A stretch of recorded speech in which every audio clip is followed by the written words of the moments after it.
Good evening everyone. मेरा नाम अंकित यादव है। मैं डच एकेडमी हमीरपुर से यहाँ से आपको पढ़ा रहा हूँ और हम लोगों ने पिछली क्लास पर कुछ चर्चाएं की थी। वो चर्चाएं हमारी जो संबंधित चर्चाएं थी ये ग्रामीण समाज और विकास से संबंधित चर्चाएं थी। हम लोगों ने इस पर चर्चा की थी। हम लोगों ने कल देखा था, ग्राम की परिभाषा देखी थी, ग्राम के बारे में हम लोगों ने जाना था। हम लोगों ने आगे समाज के बारे में जाना था और हमने आगे विकास के बारे में भी पढ़ा था। हम लोग आपको बता दें, कल हम लोगों ने देखा था कि 5200 पदों पर जो लेखपाल की भर्ती आने वाली है उसका जो सिलेबस है हमने वो डिस्कशन किया था और मैंने आपको साथ साथ ये भी बताया हुआ था कि मैं खुद 75 नंबर आपको पढ़ाने वाला हूं। इसमें देखिए, मैं हिंदी भी पढ़ाऊंगा आपको, जल्दी हमारी हिंदी की भी क्लासें आएंगी। इसके बाद आज हम लोग काम कर रहे हैं 25 नंबर पर इस ग्रामीण समाज विकास पर। इसके बाद हम आगे काम करेंगे जीके प्लस करंट पर। देखिए, हम लोगों ने पिछली क्लास पर कितनी चर्चाएं की थी और मैं आपको वो प्रश्न भी बताऊंगा जो मैंने आपसे पिछली क्लास में पूछे थे। आप लोगों ने ढूंढे होंगे, अच्छी बात है, आपको सारे प्रश्नों के उत्तर मिल गए होंगे, लेकिन फिर भी मैं वो प्रश्न बताऊंगा आपको जो मैंने आपसे पिछली क्लास में पूछे थे। देखिए, अगर हम लोग बात करें तो हमने कहा था ये ग्रामीण शब्द है, ये आपका जो शब्द मिलके बना है ग्राम से, और हमने आपको ये भी बताया था कि ग्राम का सबसे पहले उल्लेख हमें मिलता वैदिक सभ्यता में। कहां मिलता भाई? ग्राम का सबसे पहले उल्लेख हमें मिलता भैया वैदिक सभ्यता में। हम लोगों ने दूसरी बात यहां पर की थी, हमने कहा था वैदिक सभ्यता में देखा जाए तो यहाँ का जो सबसे पवित्र ग्रंथ, कहने का तात्पर्य दुनिया की प्रथम रचना जिसका नाम हम लोगों ने रखा था या जिसे हमने बताया था ऋग्वेद। क्या बताया था भाई? ऋग्वेद। तो हमने कहा था इस ऋग्वेद में आपके ग्राम शब्द का उल्लेख 13 बार मिला है। दूसरी बात मैं आपको और बता दूं, हम लोगों ने ये भी चर्चा की थी कि ग्राम एक संस्कृत भाषा का शब्द है। ग्राम एक संस्कृत भाषा का शब्द है। हम लोगों ने कहा था ग्राम एक संस्कृत भाषा का शब्द है और ऋग्वेद में इसका 13 बार उल्लेख मिलता है। अगली बात हम लोगों ने समाज के बारे में की थी, हमने समाज की भी परिभाषा देखी थी। फिर आगे बढ़कर हम लोगों ने विकास के बारे में भी जाना था और इसी चरण पर हम लोग जान रहे थे कि विकास कैसे होता है। आइए, हम लोगों ने आपको पिछली क्लास पर यह बताया था कि आने वाली अगली क्लास पर हम आपको लेखपाल के सारे कार्य बताएंगे। देखिए, हम लोग उसी श्रृंखला में आगे बढ़ते हैं। उससे पहले हम आपके डाउट क्लियर करते हैं जो हमने कल आपको प्रश्न दिए थे। जरा देखिएगा ध्यान से। मैंने आपको कल प्रश्न दिया था, मैंने आपसे कल एक प्रश्न पूछा था, बड़ा सरल सा प्रश्न पूछा था मैंने आपके द्वारा। मैंने इससे प्रश्न पूछा था कि जाति, दूसरा मैंने प्रश्न पूछा था उससे निवास। ध्यान दीजिएगा, आपको याद होना चाहिए। तीसरा प्रश्न पूछा था मैंने यहाँ पे तहसील दिवस। तहसील दिवस ये बड़े महत्वपूर्ण प्रश्न, याद रखिएगा। कोई 3 में से कोई भी प्रश्न आ सकता है यहाँ पर। फिर से मेरी बात को समझ लीजिए, हम आगे अभी बढ़कर लेखपाल के सभी कार्यों पर काम करेंगे जो परीक्षा की दृष्टि से अति महत्वपूर्ण है। देखिए, पिछला लेक्चर अगर आप लोगों ने नहीं देखा तो आपको आगे की बात समझ में नहीं आएगी। आप लोग हमारे YouTube में जाइए और पिछला लेक्चर देखिए, वो फ्री डाला हुआ है। आपको अभी लेक्चर मैंने उसको पेड नहीं किया हुआ है, आप आसान से देख सकते हैं। देखिए, अगर मैं जाति की बात करूं तो यहाँ पर आपको याद रखना मेरी बात, जाति। तो याद रखना, जाति बनाने का जो काम करता है वो करता है तहसीलदार। कौन करता भाई? तहसीलदार। तो अगर आपसे कोई पूछा जाए जाति बनाने का काम कौन करेगा? तहसीलदार। अब दूसरी बात, मैं निवास की बात करूं तो इसके लिए काम करता है एसडीएम, उप जिला अधिकारी। कौन करता भाई? उप जिला अधिकारी। अब देखना मेरी बात, कभी भी कंफ्यूजिंग हो, अगर तुम इस बात को भूल जाओ कि सर ने बताया था पता नहीं जाति कौन करता, देखना मेरी बात, कभी भूलोगे नहीं। छोटी सी ट्रिक बता दे रहा हूं मैं यहाँ पे। मुझे बताओ, क्या यहाँ पे आपको ता दिख रहा है? बोलो सर, हाँ दिख रहा है। क्या तहसील में भी ता दिख रहा है? दिख रहा है। तो यहाँ पर ता हो गया, ये भी ता हो गया। जाति से ता, तहसील से ता, तो जाति कौन बनाएगा भाई? कौन बनाएगा? तहसीलदार। क्या पहला प्रश्न क्लियर है? दूसरे प्रश्न की भी बात कर ले रहा हूँ। देखिए, निवास की बात करते हैं। निवास कौन बनाता है? एसडीएम यानी उप जिला अधिकारी। देखिए, इसकी बात करूं तो ये चर्चा का विषय है, ये चर्चा का विषय है और ये मेरी तरफ से मोस्ट इंपोर्टेंट प्रश्न है। देखिए, अगर मैं बात करूं तहसील दिवस की तो याद रखना, प्रत्येक माह के, नोट कर लीजिएगा, प्रत्येक माह, ध्यान सुनिए, प्रत्येक माह के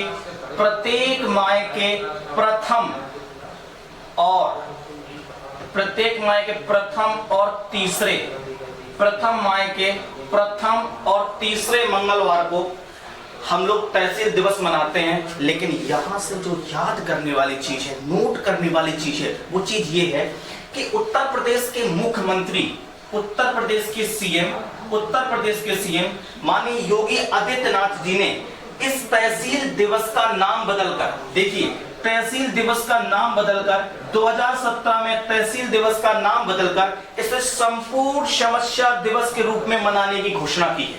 ध्यान से समझिएगा, मैं फिर से रिपीट कर दे रहा हूं इस प्रश्न को। हम लोग तहसील दिवस प्रत्येक माह के प्रथम और तीसरे मंगलवार को मनाते हैं और हमने कहा तहसील दिवस का नाम बदलकर उत्तर प्रदेश के सीएम योगी आदित्यनाथ ने इसका जो नया नाम रखा वो संपूर्ण समस्या दिवस। आप लोग इस बात को भी याद रखिएगा। देखिए हम लोगों ने गांव की बात की थी, तो अपना गांव में 2 प्रश्न और बन सकते हैं। देखना मैं 2 प्रश्न आपको और बता दे रहा हूं गांव के, जैसे कि हम लोगों ने पिछले लेक्चर पर चर्चा की थी, पीसीएस पर आया हुआ ये प्रश्न है। प्रश्न यह था कि भारत में निम्नलिखित कितने गांव हैं। तो आपको याद रखना, मैंने आपको कल बताया हुआ था कि भारत में अगर हम लोग गांव की जनसंख्या देखें तो 6.50 लाख गांव हैं। ठीक, अगर मैं आपसे बताऊं आपकी ज्यादा की बात है, पूछा जाए आपसे कि भारत में पूछा जाए भारत का, ध्यान सुनिए मैं यहां लिख दे रहा हूं आपको, पहले समझा दे रहा हूं। अगर आपसे पूछा जाए भारत का प्रथम डिजिटल गांव, प्रश्न समझ में आ रहा है, सुन पा रहे? भारत का प्रथम डिजिटल गांव, देखिए मैं लिख दे रहा हूं यहां पे भारत का प्रथम डिजिटल गांव। दूसरा प्रश्न आपके सामने बनेगा भारत का सबसे स्वच्छ गांव, भारत का सबसे स्वच्छ गांव और भारत का डिजिटल गांव, दोनों प्रश्न अलग अलग है। अब देखिए भारत के अगर डिजिटल गांव की आप लोग बात करते हैं, अगर आपसे पूछा जाए भारत का सबसे डिजिटल गांव कौन है, जो पूर्ण रूप से डिजिटल गांव है, तो याद रखना उसके लिए आप लोग उत्तर करेंगे अकोदरा। ये अकोदरा कहां पड़ता है तो बता दीजिए। अकोदरा पड़ता है आपका गुजरात में। कहां मिलता है भैया अकोदरा? गुजरात में मिलता है। अकोदरा कहां पड़ता है? गुजरात में। तो भारत का जो डिजिटल गांव है वो कौन है? अकोदरा। इसे डिजिटल गांव इसलिए घोषित किया गया मित्रों, मैं आपको जानकारी के लिए भी बता दूं, क्योंकि इस गांव में रहने वाले जो सभी व्यक्ति हैं वो डिजिटल पेमेंट करते हैं। सभी प्रकार के व्यक्ति कैशलेस पेमेंट करते हैं। इसलिए केंद्र सरकार ने गुजरात के इस गांव अकोदरा को डिजिटल गांव घोषित किया है। कैसा किया भाई? डिजिटल गांव घोषित किया है। दूसरी बात और मैं आपको यहां पर बता दे रहा हूं, अगर आपसे कभी पूछा जाए भारत का सबसे स्वच्छ, यानी कहने का मतलब है स्वच्छ ना लिखकर आप एक शब्द देगा भारत का सबसे सुंदर शहर, सॉरी भारत का सबसे सुंदर गांव, तो उसके लिए आपको उत्तर लगाना है मेलेनांग। उत्तर क्या लगाना है? मेलेनांग। ठीक, क्या उत्तर लगाना है? मेलेनांग। देखिए घटना चक्र पे जो आया है नया, उसमें इन प्रश्नों को बड़ा हाईलाइटेड किया गया है। तो मैं बता दे रहा हूं आपको कि भारत का सबसे सुंदर गांव है, उसका नाम है मेलेनांग, जो कि आपका मेघालय, जो कि आपका कहां पर है? मेघालय। या दूसरी बात मैं आपको जानकारी के लिए बता दूं, ये मेलेनांग भारत का एक ऐसा गांव है जो एशिया का सबसे सुंदर गांव है। एशिया का जो सबसे सुंदर गांव है। ये 2 प्रश्न बचे थे जो मैंने बता दिया। और आप लोग जानकारी रखेंगे कि भारत में सबसे ज्यादा गांव उत्तर प्रदेश में मिलेंगे और भारत की 70% जनसंख्या गांवों पर निवास करती है। और उसी गांव के अंतर्गत हमने आपको कहा था, अगर कभी शहर पूछा जाए तो सबसे ज्यादा शहर भारत के राज्य तमिलनाडु में आपको मिलेंगे। देखिए हम लोग आगे बढ़ते हैं, जैसा कि मैंने आपसे वादा किया था, आज हम लोग पूरी तरीके से काम करने वाले हैं लेखपाल के कार्यों पर। आइए देखते हैं लेखपाल के कौन कौन से कार्य रहते हैं। ठीक, देखिए लेखपाल के कार्य हमें समझने से पहले हमें ये प्रक्रिया जाननी है कि लेखपाल किसके लिए काम करता है और लेखपाल किसके लिए काम करता है और लेखपाल के पास कितने अधिकार होते हैं। आप लोग चौंक जाएंगे आज लेखपाल के अधिकार देखेंगे। देखिए हम लोग सबसे पहले सीधी बात करें, हम लोगों ने कहा कि जो आपका लेखपाल होता है, देखिए जो आपका लेखपाल होता है, देखिए शब्द को समझ लीजिए आराम से, कौन होता है आपका लेखपाल। थोड़ा सा रिवीजन भी करा दे रहा हूं ताकि सारी बातें माइंड पर बनी रही आपके। नोट भी बनाते रहिए, आप आराम से नोट बनाते रहिए और नोटों पर बातों को स्पष्ट लिखते चलिए। देखिए भारत में कोई भी, देखिए जितने भी यूट्यूब चैनल वाले पढ़ा रहे हैं, आप देखिएगा, आप प्रयास करिएगा समझ के। ठीक, आप बिल्कुल समझने का प्रयास करिएगा। और जो बात आपको इस ब्लैक बोर्ड से यहां से मिल जाएगी, सीधी सी बात जिसके लिए दिमाग भी नहीं लगाना है, वो बात केवल आपको यहीं से मिलेगी। तो शब्द सीधे लिखा लेखपाल। और आज हम लोग चर्चा करना चाहते हैं इस विषय पर, लेखपाल के कार्य क्या होते हैं, हम इस विषय पर चर्चा करना चाहते हैं। देखिए मैंने आपको कहा था जो लेखपाल का पुराना नाम था, ठीक, जो लेखपाल का कैसा नाम था? पुराना नाम। तो हम लोग देखो लेखपाल का जो पुराना नाम था वो था पटवारी। क्या बात समझ में आ रही है? लेखपाल का जो हमारा पुराना नाम था वो कौन था? पटवारी। हमने कहा था पटवारी पद की हम लोग अगर बात करें तो पटवारी पद की जो स्थापना की थी वो किसी भैया राजा टोडरमल, राजा टोडरमल ये प्रश्न की थी। हमने कहा था किसके शासनकाल में की थी, तो हमने उत्तर बताया था यहाँ पे आपको, उत्तर बताया था हमने आपको शेर शाह सूरी। किसके शासनकाल में? शेर शाह सूरी। हमने कहा लेखपाल के पद को सबसे ज्यादा बढ़ावा किसने दिया, वह हमने उत्तर बताया किसने दिया था भाई? अकबर ने। किसने दिया था? अकबर ने। लेखपाल के पद को सबसे ज्यादा बढ़ावा किसने दिया? वो दिया था अकबर ने। अगर हम लोग और चर्चा की थी तो हमने बताया था लेखपाल पटवारी इसका पुराना नाम था और नया नाम लेखपाल कब पड़ा, तो हमने कहा था 1952 में। आप लोग देख लीजिए, हमने कहा था 1952 में पटवारी से इसका नाम क्या हो गया? लेखपाल। किसके द्वारा हुआ? हमने कहा भू राजस्व मंत्री चौधरी चरण सिंह। ये भी बात हमने आपको पिछले लेक्चर पर बताई हुई थी। हम उम्मीद करते हैं आपको ये सारी बातें हैं। और हमने कहा था नियमावली 2006 के तहत लेखपाल की नियुक्ति की जाती है। क्या ये बात क्लियर है? लेखपाल क्या की जाती है? नियुक्ति की जाती है। देखिए लेखपाल कौन है? हमने कहा लेखपाल गांव स्तर का एक अधिकारी होता है। इतनी बात बिठाना, मेरी सीधी बात बिठा लीजिए, ठीक। जिन लाल लालियों को अगर बात समझ में नहीं आए तो 100 की सीधी एक बात बिठाइए। लेखपाल कौन? ग्राम स्तर का एक अधिकारी। पूरा मंडल समझा दे रहा हूं, जरा समझिए ध्यान से। देखिए लेखपाल के कार्यों में मैं आपको बता दूं। देखिए सबसे पहले हम लोग देखते हैं यहां पर, तो हमने कहा था हमें जो जिला मिलता है और इस जिला में हमें एक मिलता है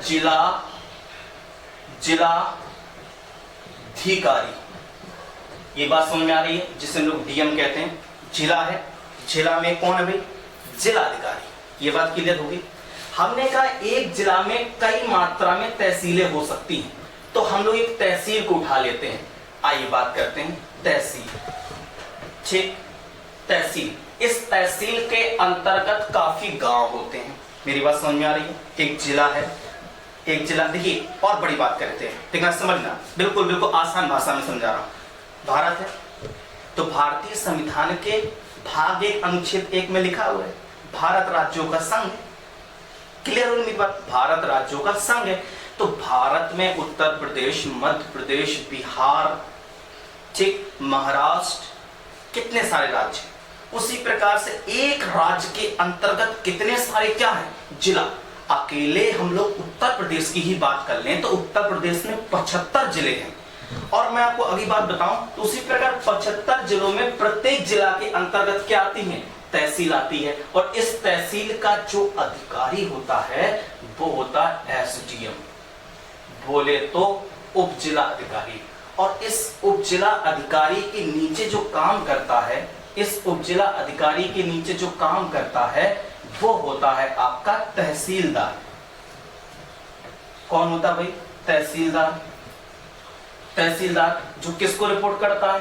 एसडीएम को। हमने कहा तहसीलदार की सहायता के लिए एक और पद है जिसका नाम है नायब तहसीलदार। नायब तहसीलदार। बात समझ में आ रही है?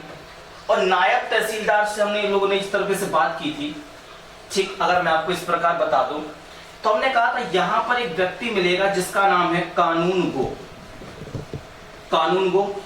और दूसरा यहां पर जो आपको मिलेगा ये है आमीन। ये आमीन अलग हो जाता है। और इस कानूनगो के नीचे भी एक व्यक्ति काम करता है, कार्य करता है, जिसका नाम था लेखपाल। क्या नाम है? लेखपाल। तो लेखपाल किसके नीचे काम करेगा? उत्तर आप यहां रखना, किसके नीचे? कानूनगो। देखिए लेखपाल से नीचे अमीन का भी पद माना जाता है, लेकिन यहां पर हमें इस बात को केवल इस तरीके से समझना है, ठीक। अगर मैं और आपको बात आगे बताना चाहूं तो मेरी एक बात समझिएगा। अगर मैं सीधी सी तरीके से मैं आपको समझाऊं तो ये जो आपका लेखपाल है, ये कानूनगो है, ये नायब तहसीलदार है, ये तहसीलदार है, ये एसडीएम है, तहसील का सबसे बड़ा अधिकारी, कहने का मतलब उप जिलाधिकारी, और ये जिलाधिकारी। कहने का मतलब यहाँ पे डी है। ठीक, अब मैं यहाँ पर जो चर्चा करना चाहता हूं आपसे केवल लेखपाल के कार्यों के बारे में।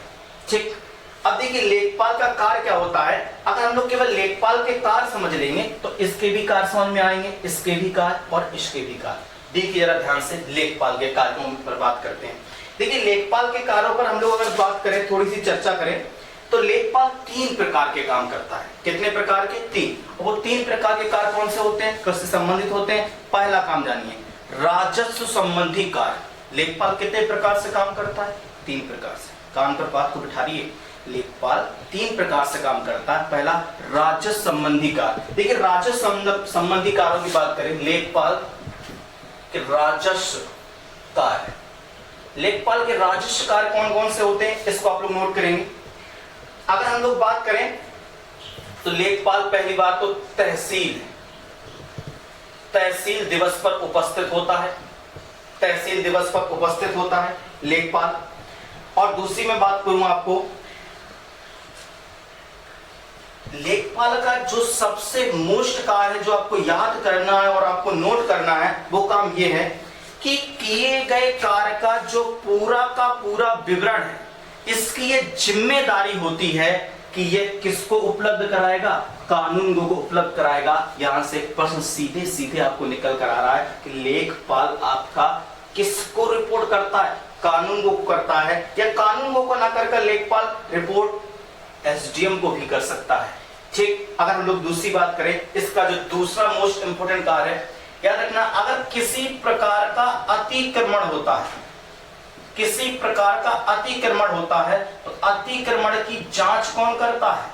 लेखपाल करता है। अब अतिक्रमण की बात समझ लीजिए, सब सोच सकता है कठिन लगे। देखिए आपसे प्रश्न पूछेगा, सीधी तरीके से प्रश्न आ जाएगा, अतिक्रमण की जांच कौन करता है? तो आपको वहां उत्तर बताना है लेखपाल। अतिक्रमण का संबंध मेरी इस बात से है, जब कोई व्यक्ति अवैध कब्जा कर लेता है, ध्यान समझना, किसी जमीन पर अवैध कब्जा कर लेता है, किसी मकान पर अवैध कब्जा कर लेता है, इस प्रकार की जांच के लिए जो व्यक्ति काम करता है वो आपका कौन है भाई? लेखपाल करता है। क्लियर है कि नहीं है? तो सभी प्रकार के अतिक्रमण की रिपोर्ट भी कौन देने काम करता है? लेखपाल करता है। ये बात मैंने आपको बता दी। दूसरी बात और मैं आपको बता दूं, जैसे आप लोगों ने नाम सुना होगा खसरा खतौनी, लेख संबंधी सभी प्रकार के कार्य भी कौन करेगा? आपका लेखपाल करेगा। और मैं आगे बात बताऊं, ये इसका राजस्व संबंधी जो सबसे महत्वपूर्ण कार्य, आपको 3 बातें याद रखनी है। मैं बता रहा हूं खसरा खतौनी, इस सभी प्रकार के लेख आपका लेखपाल रखता है। दूसरी बात और ध्यान से समझ लीजिए मेरी, कि लेखपाल अतिक्रमण की जांच करता है, किसी प्रकार के अवैध कब्जाओं की जांच करता, रिपोर्ट देता है वो कानून को। तीसरी बात और मैं आपको बता देता हूं कि लेखपाल इसके अलावा आपदा संबंधी कार्य की भी रिपोर्ट देता है। ठीक, आपदा संबंधी कार्य की भी रिपोर्ट देता है लेखपाल। आपदा संबंधी कार्यों की भी रिपोर्ट देता है। आपदा संबंधी कार्य जैसे हम लोग बात करें, अगर कभी बाढ़ आ गई हो, क्लियर है कि नहीं है, सूखा पड़ गया हो, दूसरी बात। तीसरी बात महामारी, कौन भैया? महामारी।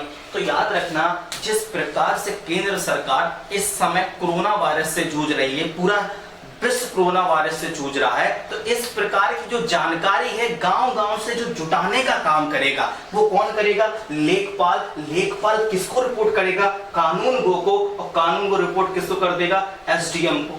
क्लियर है कि नहीं है? या वो नायब तहसीलदार से भी रिपोर्ट कर सकता है, लेकिन ये रिपोर्ट जाती किसके पास है? एसडीएम के पास जाती है, तो एसडीएम रिपोर्ट करेगा इसकी। अब दूसरी बात और मैं आपको बता दूं, और कई प्रकार के, जैसे चौथी बात कर गए ओले। ठीक, पांचवी बात की बात करूं मैं, पांचवी बात जैसे आग लग गई, क्या लग गई? आग। तो आग लग गई, अब आग लग गई तो यहाँ पर जो नुकसान हुआ है इसकी भरपाई के लिए रिपोर्ट तैयार कौन करेगा? लेखपाल। किसको देगा? कानून को। और ये बात कहां पहुंचेगी? एसडीएम के पास। क्लियर है कि नहीं है? आगे बात करते हैं और हम लोग इसके अन्य कार्य की बात करते हैं, लेखपाल के अन्य कार्य। ठीक, ये तो बहुत सरल सी बात मैंने बताई आपको लेखपाल के कार्यों के बारे में। और हम लोग देखेंगे यहाँ पर आप लोग लेखपाल के अन्य कार्य याद रखना। जैसे पहला कार्य, बिल्कुल इसको नोट करना है आपको। पहला कार्य आप लोग याद रखेंगे, जैसे पशु गणना। पशु गणना, अगर आपसे कभी पूछा जाए कि पशु गणना का काम कौन करता है, तो आपको उत्तर बताना है लेखपाल। पशु गणना कौन कराता है? लेखपाल कराता है। मेरी बात समझिएगा ध्यान से, पशु गणना कौन कराता है? लेखपाल। दूसरे अगर हम लोग कार्य की बात करें यहाँ पर, दूसरी बात अगर हम लोग यहाँ पे समझें, जैसे पूछा जाए आपसे कभी कृषि गणना, ठीक, कृषि गणना कौन कराता है, तो भी आपको उत्तर बताना कि लेखपाल कराता है। आपसे पूछा जाए जनगणना, जनगणना कौन कराता है? लेखपाल कराता है। और चौथी बात मैं आपको बता दूं, बता दूं आपको, पंचायती चुनाव कौन कराता है, तो आपको वहां बताना है कौन कराता है? लेखपाल। क्लियर है मेरी बात? कौन कराता है? लेखपाल कराता है। तो ये प्रश्न हम आपको बता रहे थे लेखपाल संबंधित कार्य। एक प्रश्न मैं आपको बता दे रहा हूं, मुझे याद आ गया माननीय प्रश्न। देखिए, जब लेखपाल परीक्षा 2015 में हुई थी तो एक प्रश्न पूछा गया था। ये प्रश्न था, मैंने प्रैक्टिस सेट पर देखा। आप लोग प्रैक्टिस सेट देखिए, पिछले वर्ष की पेपर देखिए। आप लोग अगर हमारे ग्रुप से जुड़े तो आपको वहां मिल जाएगा, आसान तरीके से पहुंच जाता है वहां पर। सभी प्रकार के ग्रामीण लगभग चलते रहते हैं, दिन में बहुत सारी पीडीएफ वहां पर पहुंचती रहती हैं। अगर हम देखा जाए तो एक प्रश्न नजर देखिएगा, प्रश्न आपके सामने कर रहा हूं। प्रश्न ये था, राजस्व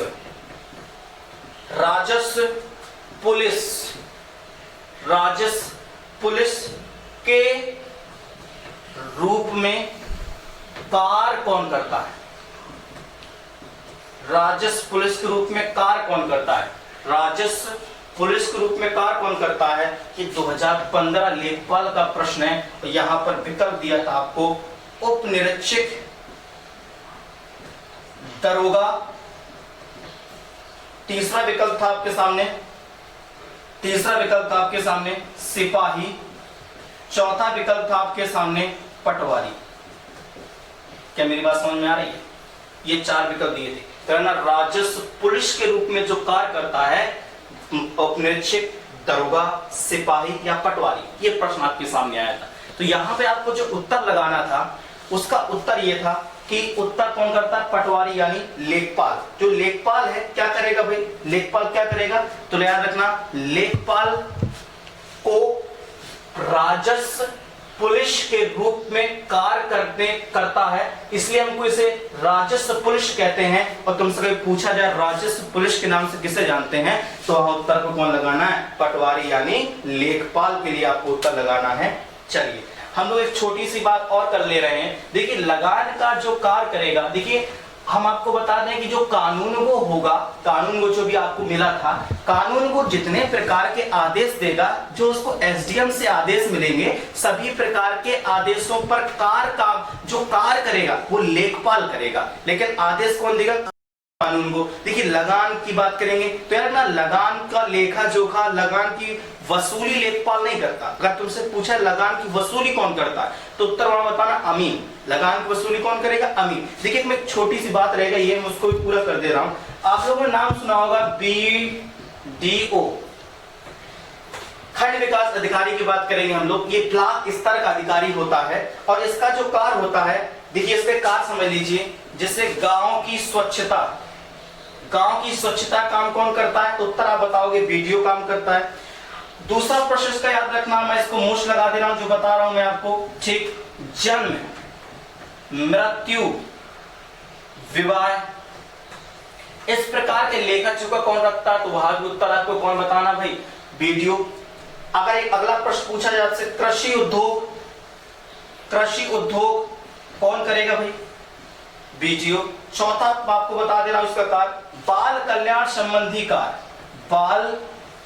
संबंधी कार्य कौन करता है? आपका BDO, खंड विकास अधिकारी करता है। इसके बारे में आपको ये बातें हमेशा याद रखनी थी।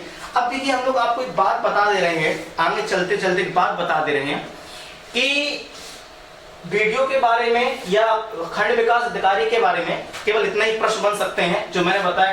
गांव स्वच्छता के लिए जन्म, मृत्यु, विवाह, इसका मोस्ट ये काम करता है आपका। और ये ब्लॉक स्तर का एक अधिकारी होता है। किस स्तर का अधिकारी होता है? ब्लॉक स्तर का एक अधिकारी होता है। आइए थोड़ा सा हम रिवीजन मान लेते हैं। जो हमने आपको अभी तक बात बताई। देखिए हम लोग काम कर रहे थे लेखपाल संबंधित, हम लोग लेखपाल के कार्य आपको बता रहे थे। हमने देखा लेखपाल के 3 प्रकार से कार्य होते हैं, एक राजस्व संबंधी कार्य होता है लेखपाल का, एक आपदा संबंधी कार्य होता है और अन्य कार्य करें। तो हमें अन्य कार्य थोड़ा सा याद रखने हैं, जैसे समानता प्रश्न पूछ लिया जाता है, क्योंकि मैं अभी आपको कुछ दिन बाद जनगणना पढ़ाने वाला हूँ। स्पेशल रूप से हम लोग उत्तर प्रदेश की जनगणना पढ़ेंगे। तो लेखपाल में हम देखा कि बाढ़, सूखा वगैरह जितनी भी चीज होती है सबकी रिपोर्ट देता है लेखपाल, कानूनों के नीचे काम करता है। दूसरी बात और मैंने आपको यहाँ पर जानकारी के लिए बता दी, दूसरी बात और बता दी कि पशु की गणना, और हम लोग ने कहा कि जनगणना, इस प्रकार की गणना वाला जो कार्य करने वाला है वो भी कौन आपको करता है? लेखपाल करता है। देखिए लेखपाल की समझने, लेखपाल की क्रियाविधि, लेखपाल की क्रियाविधि ही हमारे ग्रामीण समाज विकास का एक बहुत महत्वपूर्ण हिस्सा है। और यहाँ पर हम लोग एक छोटी सी बात और शेयर करना चाहते हैं आपके साथ, एक बहुत छोटी सी बात। देखिए बात यह है कि जिन बच्चों तक वीडियो नहीं पहुंच रहा है तो आप लोग याद रखिए, आपको 2, 4, 6 वीडियो इस प्रकार से मिल जाएंगे, लेकिन आपको सारे वीडियो कोर्स नहीं मिलेंगे।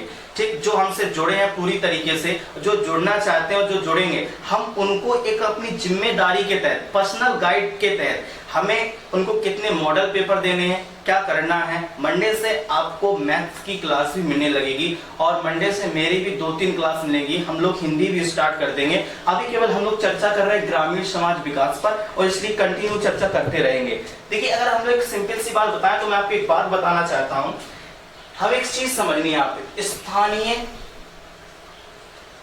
स्वशासन, ये सब समझना। देखिए लेखपाल को पढ़ने से पहले या लेखपाल को समझने से पहले और या लेखपाल की आगे हम लोग और चर्चा करें उससे पहले तो हमें ये बात समझनी है कि स्थानीय स्वशासन क्या होता है। स्थानीय स्वशासन की स्थापना किसने की? दूसरी बात, स्थानीय स्वशासन किस काल से आया, किस काल तक चला, और भी कई प्रकार के प्रश्न बन सकते हैं। हम लोग अभी थोड़ी सी चर्चा करेंगे स्थानीय स्वशासन के बारे में और इसको डिटेल से पढ़ेंगे हम लोग अगले वीडियो में। फिर भी मैं आपको डेफिनेट कर देता हूं, परिभाषा कर दे रहा हूं और कल के लिए प्रश्न भी दे रहा हूं। देखिए स्थानीय स्वशासन की बात करें तो याद रखना, स्थानीय स्वशासन का पहले तो आप लोग अर्थ समझ लीजिए, इसकी परिभाषा समझ लीजिए। ठीक, अर्थ सीधी सीधी मेरी भाषा में ही समझिए। देखिए मैं स्थानीय स्वशासन आपको समझाना चाहूं तो मेरी ये बात आप लोग याद रखना, गांव के लोग, ठीक, जो भी निचले स्तर के लोग हैं, इन लोगों को अपने अधिकार पता चले और ये सरकार का एक हिस्सा बने, सरकार के साथ जुड़े, सरकार की योजनाओं के साथ जुड़े। तो कहने का तात्पर्य कि जो निचले स्तर के लोग हैं उनको एक लोकतांत्रिक लोग बनाने के लिए, या लोकतांत्रिक बनने के लिए इस प्रकार से जो स्वशासन है, जो शासन है, उसे हम बोलते हैं स्थानीय स्वशासन। कहने का मतलब है गांव के लोगों को अपने सारे अधिकार पता होना चाहिए और वो सरकार के साथ मिलकर काम करें, तब स्थानीय स्वशासन कहते हैं। मैं सरल भाषा में और बता दूं, जब गांव के लोग जागरूक होकर सरकार के साथ काम करते हैं उसे हम लोग बोलते हैं स्थानीय स्वशासन। देखिए परिभाषा कैसे होगी, मैं लिख दे रहा हूं, परिभाषा याद रखना। निचले स्तर के लोग, परिभाषा नोट कर लीजिएगा, आ सकती है। निचले स्तर के लोग, निचले स्तर के लोग सरकार में शामिल होना। ठीक, निचले स्तर के लोगों का सरकार में निचले स्तर के लोगों का सरकार में शामिल होना,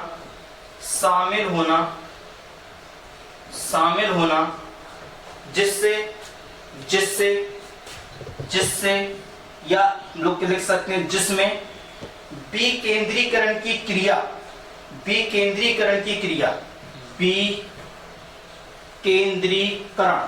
जिसमें विकेंद्रीकरण की क्रिया हो सके, विकेंद्रीकरण की क्रिया हो सके। फिर से सुनिए मेरी बात को, निचले स्तर के लोगों का सरकार में शामिल होना जिससे विकेंद्रीकरण की क्रिया हो सके। सब आया है, कई लाल लालियों को ये शब्द समझ में नहीं आएगा और इस शब्द का हम लोग उत्तर आपको बता रहे हैं। देखिए विकेंद्रीकरण का सीधे सीधे मेरी भाषा में अर्थ समझ लीजिए, सत्ता और प्लस शक्ति के साथ उनको क्या करना है, जुड़ना है। सत्ता शक्ति एक केंद्र ना होकर, ठीक, सत्ता जो हमारी केंद्र सरकार है वो केवल शक्ति एक केंद्र ना होकर, संपूर्ण भारत को लोकतांत्रिक बनाए। लोकतांत्रिक का मतलब होता है जहां पर जनता पावरफुल होती है। फिर से समझना मेरी बात को, अभी अगर बात आप लोग कैच नहीं कर पा रहे हैं तो मैं इसको बिल्कुल सरल भाषा में दो बातें बता रहा हूं, बिल्कुल माइंड पर बिठा लीजिए। ये दो बातें आपको स्थानीय स्वशासन को बिल्कुल माइंड में बिठा देंगे। पहली बात समझना, जैसे आप लोग देख रहे हो केंद्र सरकार, तो भारत में एक तरफ यहां पर कौन है भैया, गांव, क्लियर है कि नहीं, केंद्र यहां पर कौन है, गांव। इतिहास की बात कर दे रहा हूं, राजा, और दूसरा यहां पर आपको कौन मिलेगा, प्रजा। बहुत समझना, देखिए इस लैंग्वेज से नहीं कई लैंग्वेज से प्रश्न बन जाएंगे, लेकिन अगर कॉन्सेप्ट पता है तो लैंग्वेज कोई भी हो उत्तर आपके हाथ पर होगा। देखिए राजा किससे जुड़ा है, प्रजा से। केंद्र सरकार का अंतिम रूप कौन है, गांव। तो याद रखना, यहां पर देखा जाए पहले की बात तो राजा ही शक्ति है, क्योंकि आपको पता है फ्रांस के शासक लुई 14वां ने कहा था कि मैं ही राजा हूं, मैं ही कानून हूं, मैं ही स्टेट हूं, ये बात कही थी उसने। तो कहने का मतलब सबसे शक्तिशाली कौन यहाँ पर, राजा। भारत में केंद्र सरकार से देखा जाए तो कौन सरकार, राज्य सरकार, ये भी शक्ति, ये भी शक्ति। लेकिन स्थानीय स्वशासन का हम लोग अगर विकास करेंगे तो यहाँ पर देखा जाएगा गांव भी किसके साथ जुड़ जाएगा, इसके साथ जुड़ जाएगा, और यहाँ किसी के पास बड़ी शक्ति नहीं होगी, सब लोग एक ही शक्ति पर मिलकर काम करेंगे, एक ही शक्ति पे मिलकर काम करेंगे, जिनकी एक शक्ति होगी। जब ये लोग एक शक्ति से मिलकर काम करेंगे, उसी को बोलते हैं स्थानीय स्वशासन। कहने का मतलब ये है सीधी सीधी बात कि शक्ति कभी केंद्र पर ना हो, शक्ति केंद्रित ना हो, शक्ति केंद्रित ना हो, शक्ति केंद्र पर काम ना करें, लोकतंत्र को बढ़ावा मिले, लोकतंत्र को बढ़ावा मिले। तो ये बात मैं आपको बताना चाहता हूं, किसको बढ़ावा मिले, लोकतंत्र को बढ़ावा मिले। और मैं अगली बात बता दे रहा हूं आपको जानकारी के लिए, फिर से सुन लीजिए मेरी बात।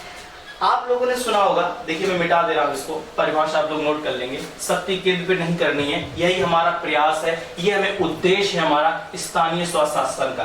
देखिए स्थानीय स्वशासन में एक बात बता दूं कि एक आपको प्रश्न पूछेगा, किसने कहा था, किसने कहा था। स्थानीय स्वशासन में आपको एक प्रश्न पूछेगा, भारत गांव का देश है। फिर से मेरी बात लिखिए, मैं लिखवा दे रहा हूं, लिखिए किसने कहा था, किसने कहा था भारत गांव का देश है। ये कथन है आपके लिए, किसने कहा था भारत गांव का देश है। तो यहाँ पर उत्तर आपको याद रखना है, ये बात कही हुई थी महात्मा गांधी ने। किसने कही थी भाई, महात्मा गांधी ने। ये बात किसने कही थी, महात्मा गांधी जी ने कही थी। महात्मा गांधी जी ने कहा था, महात्मा गांधी जी ने कहा था कि भारत गांव का देश है, भारत गांव का देश है। क्लियर है कि नहीं है, क्लियर है कि नहीं है, भारत गांव का देश है। तो स्थानीय स्वशासन का सीधा सीधा अर्थ मैंने आपको बताया कि जो शक्ति है वो केंद्र पर नहीं होगी, गांव के लोग भी अपना स्वयं निर्णय ले सकते हैं। क्लियर है कि नहीं है, किसी के दबाव पर नहीं रहे, यही स्थानीय स्वशासन का हमारा उद्देश्य है, स्वयं की समस्या का समाधान कर सकें, स्वयं की समस्या का समाधान कर सकें। अब मैं दूसरी बात और आपको बता दूं, देखिए महात्मा गांधी जी का सीधा सीधा उद्देश्य था गांव के लोग अपना आर्थिक, सामाजिक और स्थानीय विकास कर सके। स्थानीय क्या कर सके भाई, विकास कर सके, ये बात थी।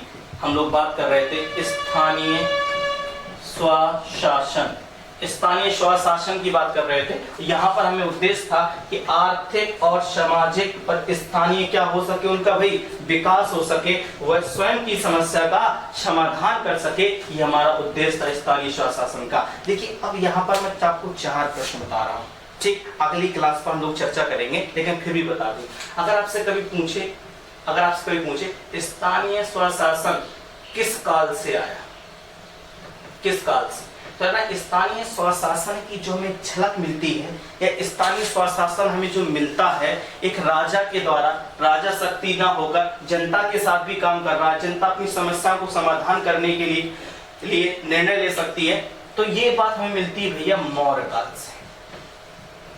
कहां से मिलती है हमें, मौर्य काल से। ये बात हमें कहां से पता चलती है, मौर्य काल से। ठीक है, मौर्य काल से हमें पता चलती है। मौर्य काल आप जानते हो, मौर्य काल की जो स्थापना हुई थी, या मौर्य वंश की स्थापना की थी, ये स्थापना की थी स्थापना की थी चंद्रगुप्त मौर्य ने। किसने की थी भाई? चंद्रगुप्त मौर्य ने। अब देखिए कि आपको मैंने बताया हुआ था कई बार, जो चंद्रगुप्त मौर्य, चंद्रगुप्त मौर्य के शासन काल में एक विदेशी यात्री आया था, विदेशी यात्री, ठीक, जिसका नाम था मैगस्थनीज। जिसका नाम क्या था? मैगस्थनीज। विदेशी यात्री था जिसका नाम था मैगस्थनीज, और मैगस्थनीज ने एक बुक लिखी थी जिस बुक का नाम था इंडिका। क्या नाम था भाई? इंडिका। इस इंडिका बुक लिखी थी। तो अगर आपसे कभी पूछ लिया जाए कि मैगस्थनीज किस काल में, किस वंश में, ठीक, मौर्य वंश की बात कर रहा हूं, किस वंश? मौर्य वंश में। तो याद रखना मौर्य वंश में भारत आया। किसके शासन काल में? चंद्रगुप्त मौर्य के शासन काल में आया। और याद रखना मौर्य वंश से पहले जो वंश था इसका नाम था नंद वंश। क्या नाम था? नंद वंश। और नंद वंश के राजा, नंद वंश के राजा घनानंद को पराजित कर कर, नंद वंश के राजा घनानंद को पराजित कर कर चंद्रगुप्त मौर्य ने, ठीक, चाणक्य की सहायता से मौर्य वंश की स्थापना की, जिसके शासन काल में हमें सबसे पहले स्थानीय स्वशासन की झलक दिखती है। देखिए अभी हम लोगों ने मौर्य काल पर बात कर ली, यहां पर आपको बात करें मध्यकाल। किसकी बात कर रहा हूं? मध्यकाल। तो मध्यकाल में स्थानीय स्वशासन, मध्यकाल में स्थानीय स्वशासन की जो हमें झलक मिलती है वो मिलती है हमें किसके कार्यकाल में? तो उत्तर बता देना आप लोग, किसके कार्यकाल में? अकबर के कार्यकाल में। तो मैंने आपको यहाँ पर कई चर्चा कर रहा हूँ। स्थानीय स्वशासन एक छोटा टॉपिक नहीं है, ठीक। ग्रामीण विकास को समझने के लिए स्थानीय स्वशासन पर कम से कम 3 से 4 लेक्चर चाहिए, क्योंकि अगर लैंग्वेज संबंधी कोई भी प्रश्न बनता है तो वो स्थानीय स्वशासन से ही प्रश्न बनने वाला है। हमने आपको बिल्कुल सही तरीके से बताया कि आप स्थानीय स्वशासन का बिल्कुल उद्देश्य अपने मन में बिठा लीजिए। स्थानीय स्वशासन की झलक सबसे पहले कहाँ मिली? तो आप सीधे बताइएगा, मौर्य काल पर मिली, यानी मौर्य वंश पर मिली। मौर्य वंश से पहले कौन सा वंश था? उत्तर बताइएगा, नंद वंश था। मौर्य वंश का संस्थापक कौन था?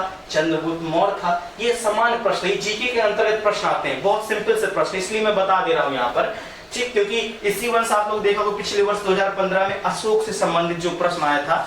देखिए एक मैं आपको प्रश्न दे रहा हूं यहाँ पर, एक प्रश्न दे रहा हूं मैं आज यहाँ पर आपको, अंतिम रूप से प्रश्न दे रहा हूं। हम स्थानीय स्वशासन पर यहाँ कल से चर्चा बढ़ाएंगे अपनी, औरंगजेब तक हम लोग बात करेंगे यहाँ पर। लेकिन मैं कल की क्लास के लिए आपको एक प्रश्न दे रहा हूं, जो आपको प्रश्न ये है कि लेखपाल की नियुक्ति कौन करता है? लेखपाल की नियुक्ति कौन करता है? ये प्रश्न मैं आपको बता दे रहा हूं। ये प्रश्न आपको कर आना है, कमेंट करना हमें कि लेखपाल की जो नियुक्ति होती है वो किसके द्वारा की जाती है? लेखपाल की नियुक्ति किसके द्वारा की जाती है?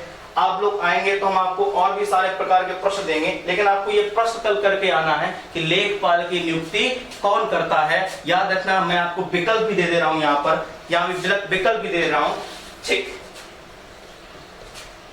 उप जिलाधिकारी,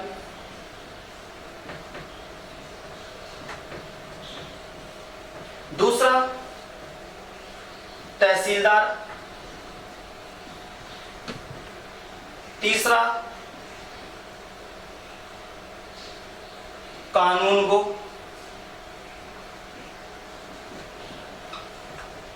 चौथा परगना, पांचवा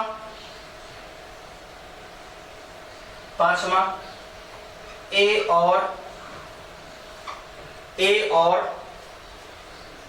4 दोनों, छठवां केवल 2, सातवां केवल 3। ये विकल्प है आपके सामने।